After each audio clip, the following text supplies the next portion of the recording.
Kuna changamoto za UTI, fungus wa sehemu za siri pamoja na PID. Mwanamke akiwa na UTI anakuwa anapata maumivu ya tumbo chini ya kitovu, anakuwa anapata maumivu wakati wa kukojoa. Inapotokea mwanamke ana haya magonjwa, akishiriki tendo na mwanaume huwa kinatokea nini? Ni kwamba huwa anaweza kumwambukiza mwanaume moja kwa moja haya magonjwa. Na akimwambukiza mwanaume, kwa mfano, mwanaume ameambukizwa fungus wa sehemu za siri, unakuwa na dalili gani? Unaweza kuambukizwa kwa kushiriki tendo, kwa sababu fungus wa sehemu za siri wanaambukizwa through contact.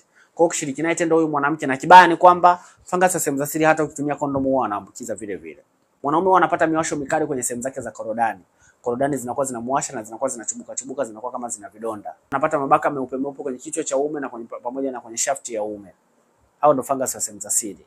Mwanaume ukishiriki tendo na mwanamke ambaye anakuwa na PID, wale wadudu ambao wanasababisha PID kwa upande wa mwanamke wanakuja kwako na wanasababisha magonjwa mengine.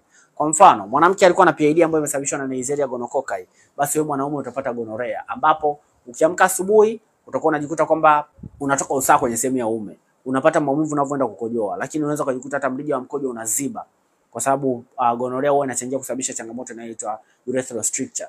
Kwa unakuwa unapata maumivu makali unapokuwa unashiriki tendo au unapokuwa unakojoa katika hali ya kawaida. Maumivu ya tumbo chini ya kitovu of course huwa yanatokea, lakini korodani zinaweza zikavimba na zinakuwa na maumivu. Unaweza kuwa umepata epididymolysis au epididymitis. Mwanamke akiwa na UTI, of course UTI sio sexually transmitted infection, lakini ni common among sexually active people. Kwa hiyo watu ambao wanakuwa na UTI mara nyingi wanaweza kawa ni watu ambao wanajiinvolve sana na kushiriki tendo. Kwa hiyo inaweza kahama kutoka kwa mwanamke kwenda kwa mwanaume au kwa mwanaume kuja kwa mwanamke. Kama unahitaji matibabu kuhusu hizo changamoto, namba za simu ziko hapo. Chukua namba za simu, tuwasiliane kupitia namba za simu ili tuweze kuona namna gani tunaweza tukakusaidia upate matibabu.